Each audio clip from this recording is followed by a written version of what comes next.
Because I knew you. Hey guys, what is up? Big Reviews here, back again with another video. Today, if it could be more obvious, we're talking about Wicked for Good. Finally, the second part of Wicked. Well, it's the first movie still, but they just split it into two parts. You know what I mean. Guys, Wicked took the world by storm last year, and Wicked's been taking the world by storm on Broadway since I think it was like 2003. Now, I didn't talk about Wicked on this channel, and I really don't know why, because I love Wicked. I talk about Wicked all the time. I post about Wicked. I jam to Defying Gravity, Wizard and I, Dancing Through Life, One Short Day, No One Mourns the Wicked, What Is This Feeling, all the time in my car. I have it in my favorites playlist. I don't give a fuck who's in the car. I will be jamming to that shit. It gets me so hype. Too late to go back to sleep. Where's my solo shot? It's time to trust my instincts. Close my eyes and leave. I just loved Wicked. Now, I'm not going to sit here and act like I'm a musical guy, and that's not because I don't like musicals. I just never really grew up watching musicals or in theater or anything, and I know Wicked is huge because my friend's wife, Kaylin, shout out to you, Lewis, if you're watching this, tell her I shouted her out. I remember she would hype up Wicked, especially when they announced like the trailer, because I do actually have seen Dear Evan Hansen, and they did as well, so we were listening to like Waving Through a Window. Now, my musical fans out there, even if you're not, listen to Waving Through a Window. I love Dear Evan Hansen. Shout out Lily for showing me that years ago. But I remember when Wicked was announced and they were showing the trailers, she started playing some of the Wicked songs in the car, and I really liked them. I did like them.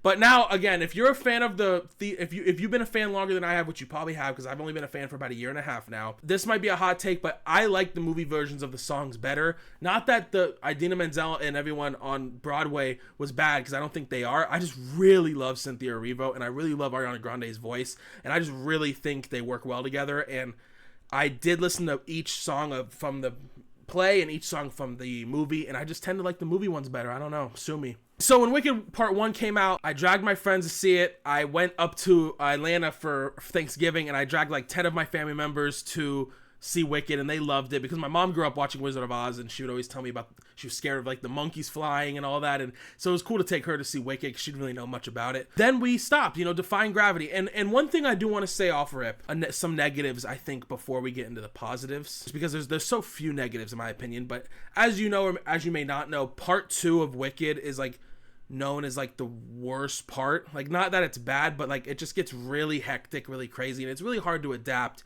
And I think they did a good job here. I do like Part 1 a bit better. Like, I like each movie for different reasons. Like, I think Part 1, I don't think this is like an unpopular opinion.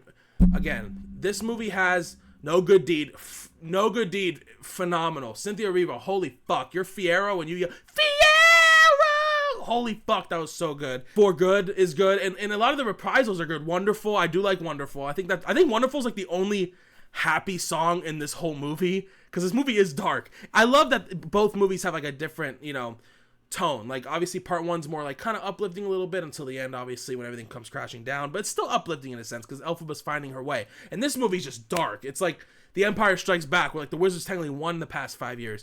But I do think Part 1 has the better songs. I do find myself only listening, like I said, to For Good, No Good Deed, maybe sometimes Wonderful, but I constantly go back to Dancing Through Life, One Short Day. If you like One Short Day, let me know, because that's one of my favorites. Defying Gravity.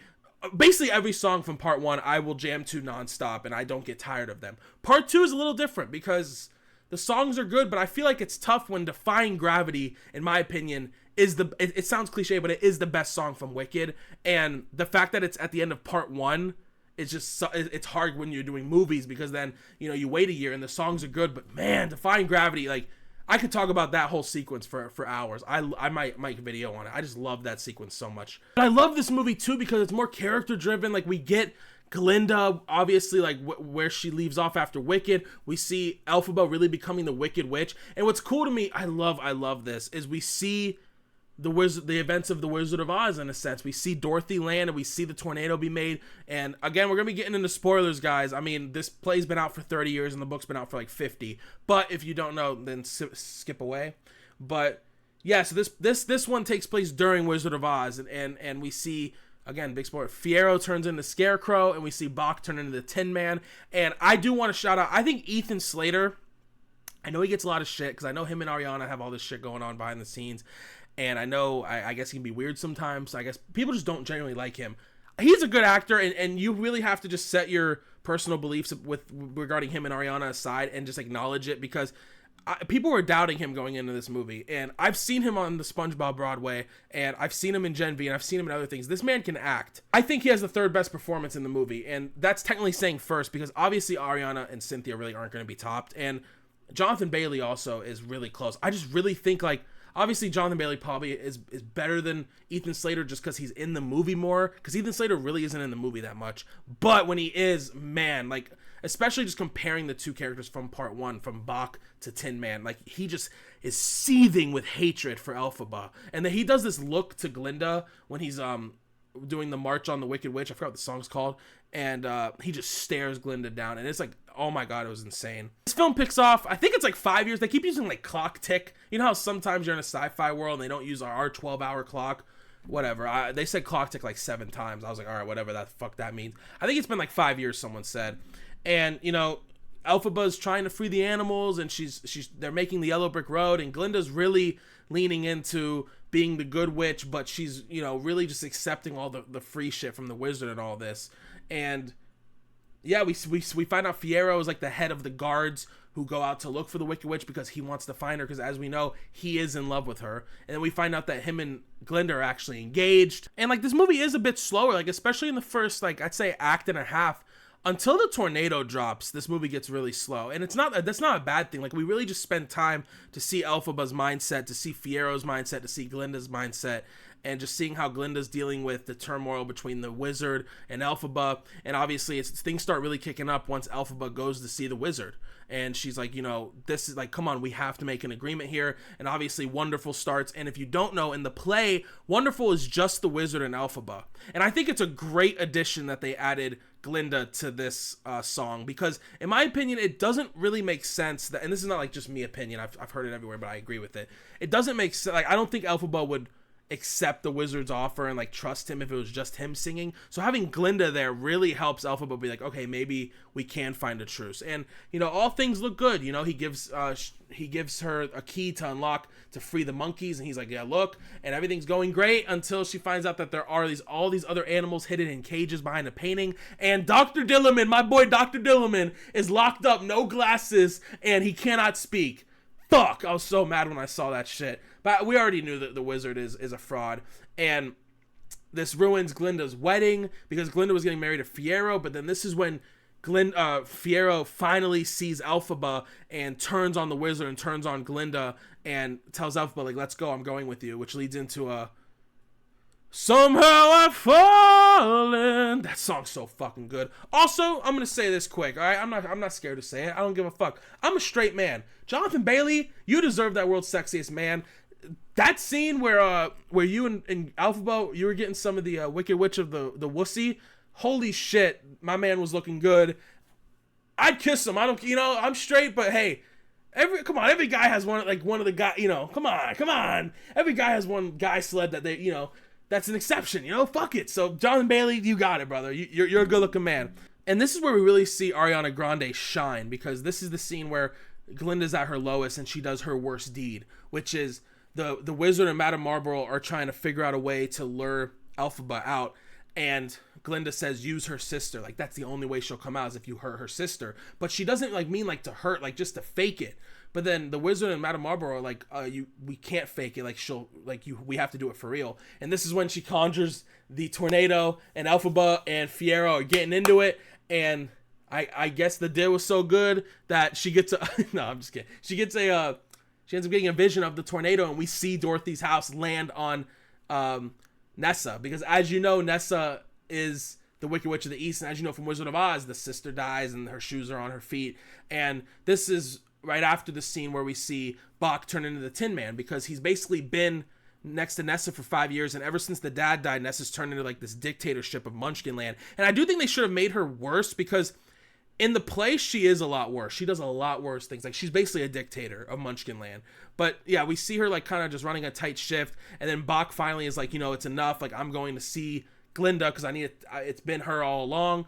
And he goes to the train, and we find out that she made it where Munchkins can't leave on the train without the approval from the governor. So when he goes back, he's pissed, and that's when she basically tries to read the that's when Elphaba comes, and Elphaba's like makes a spell basically so she can like fly, which I think is great because in the play she's not played by someone who's actually disabled, I don't think, and she ends up walking. So since the actress is actually disabled, I think it was cool to make her fly. And when she does the enchantment, the shoes kind of look red, like the ruby slippers, which is cool because, as you know, the slippers were always silver like this, but when they were making the movie, they wanted to show off the Technicolor, so then they made them red so they would pop.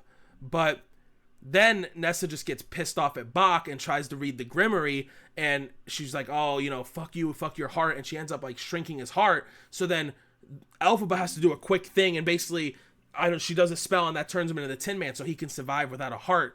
And this is where I hate Nessa so much. She's like, I hate her more than the fucking wizard in Madame Marlborough at times, because like, especially throughout the first movie, like Elphaba's just there for you, and you're always like, oh, you're making it about you, and then Elphaba's dancing at the Ozdust or whatever it's called, and then like you're not like, you know, defending her, you're just like laughing with everyone. And then now Elphaba saves Bach's life, and then Bach comes out infuriated, and she says it wasn't me, it was Elphaba who did this to you.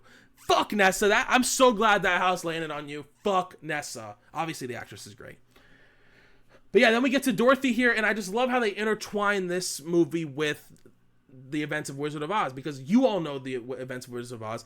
We never see Dorothy's face, which I think is cool, because like the director said, he wants you to have whoever your Dorothy is on that face when you see the movie. And obviously 99% of people, it's Judy Garland. Or I forgot who plays her in The Wiz, because actually The Wiz is the first one I saw with Michael Jackson in it. I love The Wiz. But then obviously I saw Wizard of Oz so much that Judy Garland just like the iconic Dorothy. So most people are going to see Judy Garland.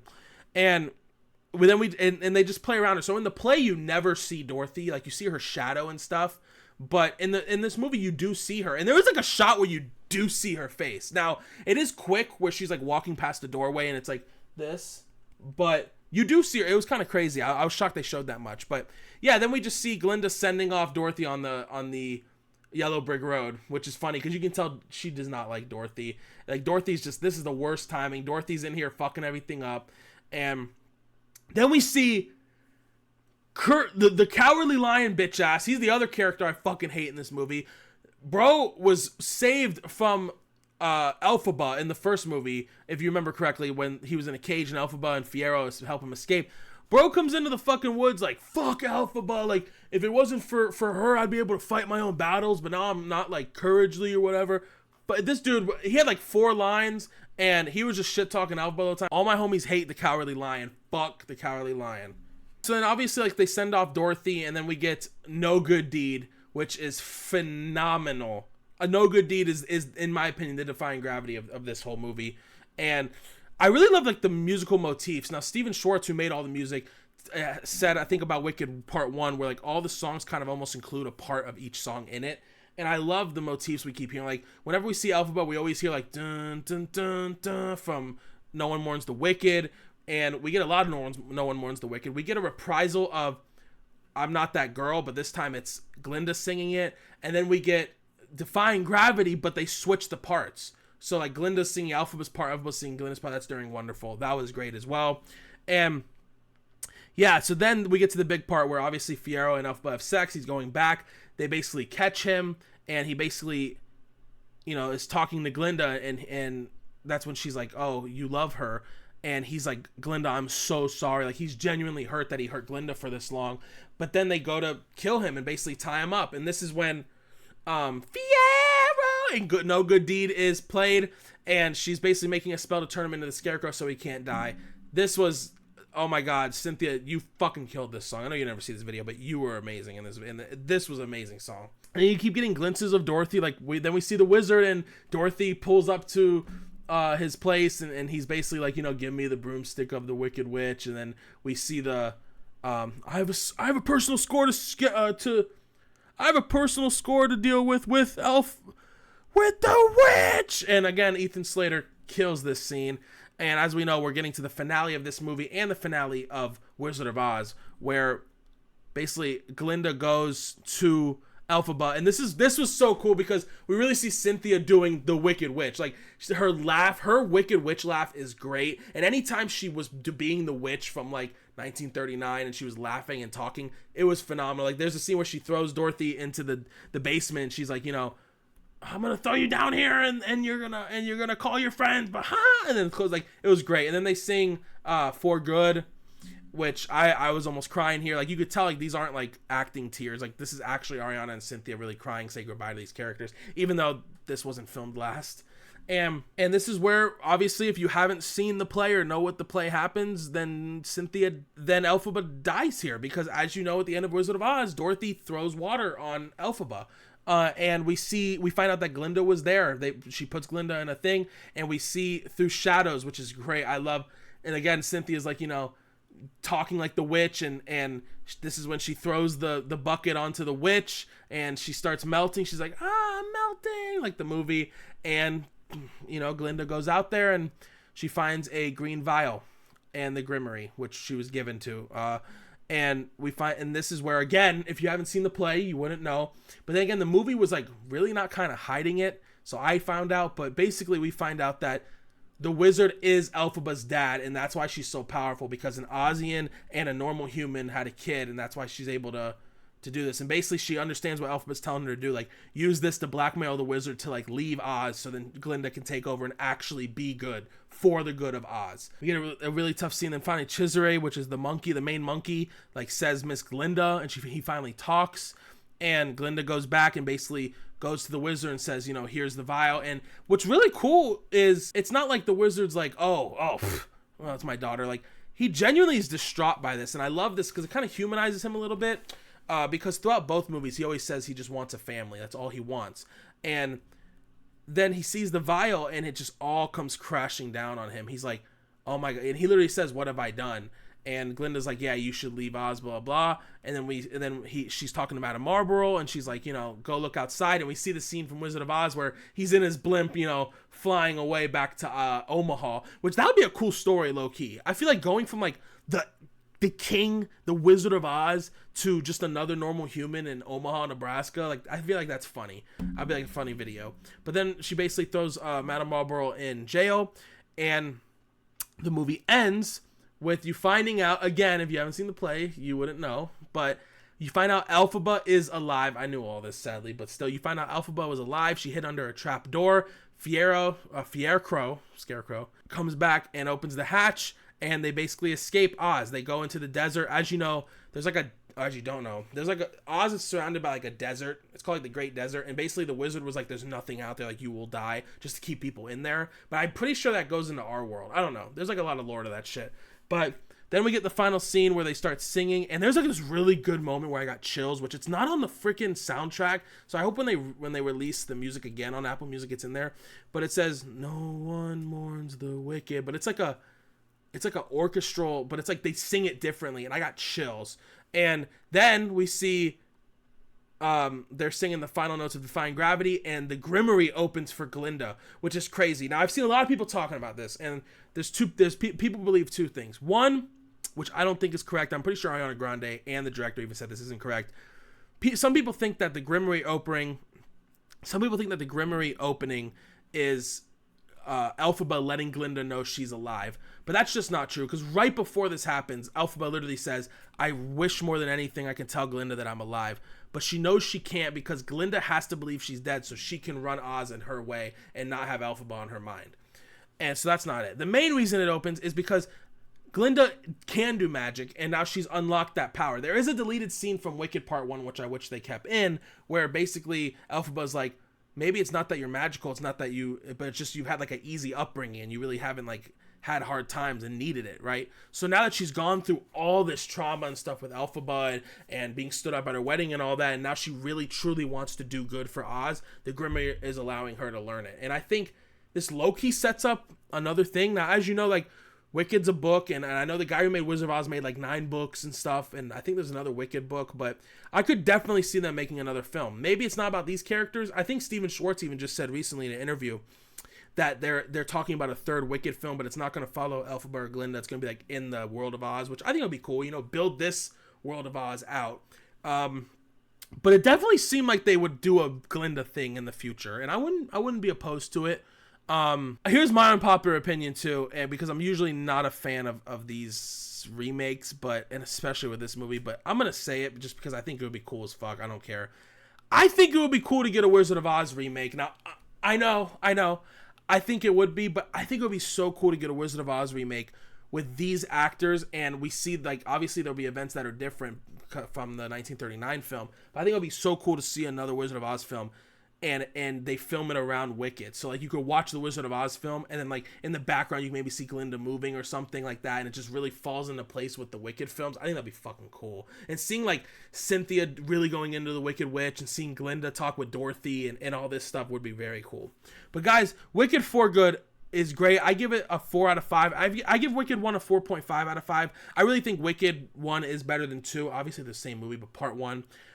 Just song wise, and I kind of enjoyed that movie a little more. Like, this movie was very satisfying, and the acting was great and everything. But part 1, I mean, man, that movie was great. But guys, yes, 4 out of 5 stars. Let me know what you guys think down below. Did you like Wicked for Good? Did you not? Why not? As always, been Joey. Until next time, see you later.